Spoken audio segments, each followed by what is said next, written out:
सो आ गए तुम लोग। वीडियो शुरू करने से पहले तुम लोगों से एक सवाल पूछना था। सो यार, क्या तुमको लगता है कि साउथ में रजनीकांत का फैंडम क्रेजी है, या तुमको बॉलीवुड का फैंडम पागल पागल सा लगता है? Anime fans will say hold my beer girl, because यहाँ पागलपन इंसानों तक सीमित नहीं है, यहाँ लोग इमेजिनरी कैरेक्टर्स पर फिदा होते हैं। So with that being said, let's roll the intro.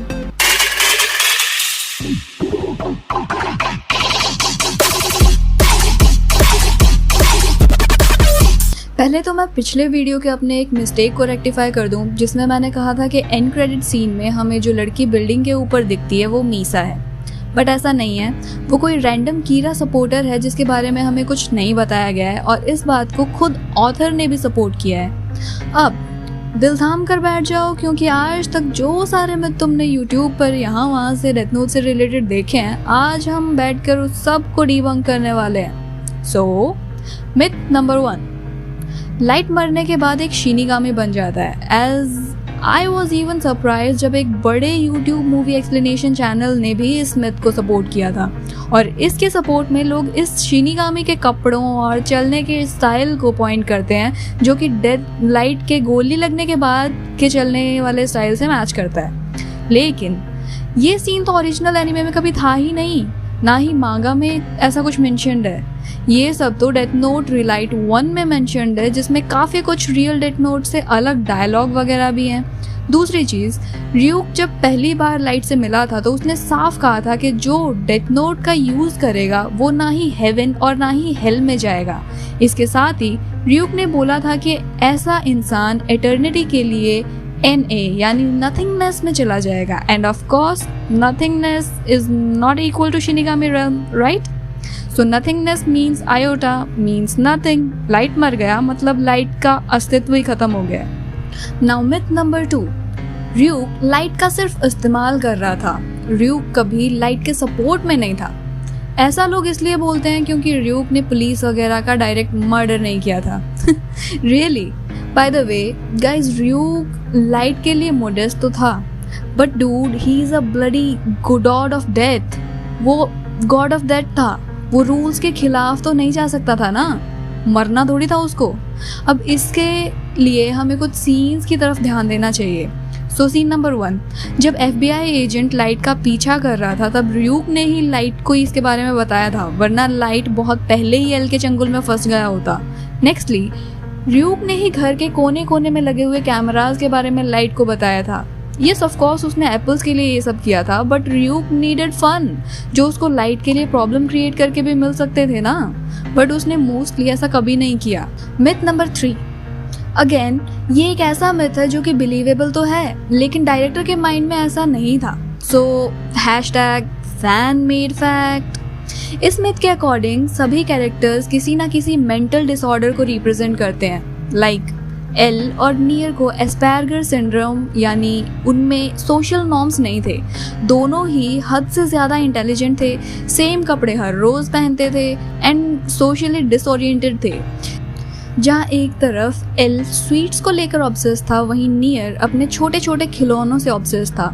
इस मिथ के अकॉर्डिंग नियर एक एल्बिनो भी था, यानी वो लोग जिनके स्किन में कोई रंग नहीं होता है, एज नियर के स्किन और बालों का रंग पेल या वाइट था। एल के झुक कर चलने वाले को स्कोलियोसिस भी बोलते हैं, तो एल को कई बार स्कोलियोसिस से भी कंपेयर किया जाता है। जहाँ ये सब डिसऑर्डर सच में कैरेक्टर से मैच करते हैं एंड बिलीवेबल भी लगते हैं, लेकिन डायरेक्टर ने इन सब का कोई इंटेंशनल प्रेजेंस तो डिनाई किया है। अब इसी थ्योरी के अकॉर्डिंग लाइट यागामी को ASPD यानी एंटी सोशल पर्सनैलिटी डिसऑर्डर बताया गया है, जो कि कुछ फैक्ट के हिसाब से सही लगता है पर हर जगह नहीं। So it must be denied. For example, light social norms follow करता था और वो हमेशा वेल ड्रेस्ड और वेल बिहेव्ड दिखाया गया था, एंड उसमें एम्पैथी भी थी। वो यूं ही राह चलते लोगों को नहीं मारता था। He needed a reason for killing someone. So light को ASPD तो बिल्कुल नहीं था। Now myth number 4, Soichiro Yagami यानी डेप्यूटी डायरेक्टर यानी लाइट के फादर, उन्होंने शिनिगामी आइज वाली डील करी थी रियूक के साथ, और फिर अगले ही दिन उनकी मौत हो गई। तो क्या उनके पास सिर्फ 2 ही दिन बचे थे जिंदगी के? एज आई वाली डील करने से तो आधी लाइफ कम हो जाती है ना, तो 2 ही दिन बचे होंगे, है ना?